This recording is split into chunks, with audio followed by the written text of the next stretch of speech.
প্রথম আলো ডেইলি স্টারে ভাঙচুরের ঘটনায় এখন পর্যন্ত 17 জনকে গ্রেপ্তার করা হয়েছে। সিসিটিভি ফুটেজ দেখে শনাক্ত করা হয়েছে মোট 31 জনকে। দুপুরে মিডিয়া সেন্টারে এক ব্রিফিংয়ে এসব তথ্য জানিয়েছেন ডিএমপির অতিরিক্ত police commissioner SN Nazrul Islam. তিনি জানান, গ্রেপ্তারকৃতদের বিরুদ্ধে panel code, cyber security, special security code, counter terrorism act এই 4টি আইনে মামলা দায়ের হয়েছে। বাকিদের গ্রেপ্তারের চেষ্টা চলছে। হামলার ঘটনায় প্রথম আলো মামলা করলেও ডেইলি স্টার মামলা করেনি। ক্ষয়ক্ষতির পরিমাণ নির্ধারণ শেষে মামলা করার কথা জানিয়েছে ডিএমপি।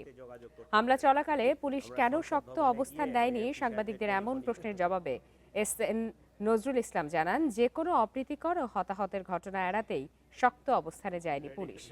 তবে আগামীতে এই ধরনের তথ্য পেলে আরও সতর্ক থাকবে বলে জানান পুলিশের এই কর্মকর্তা। এ সময় পরিচিত কিছু মুখ অনলাইনে এসে খারাপ উদ্দেশ্যে উস্কানি দিচ্ছে উল্লেখ করে এ নিয়ে জনগণকে সতর্ক থাকার আহ্বানও জানানো হয়। একই সঙ্গে অপরাধীদের ধরিয়ে দিতে জনগণের সহায়তাও চাওয়া হয়েছে। গ্রেফতার করা হয়েছে। বিজলি কেবলসের স্কিন কোটেড ইনসুলেশন আগুন প্রতিরোধী। বিজলি কেবলস, নিরাপদ আজীবন।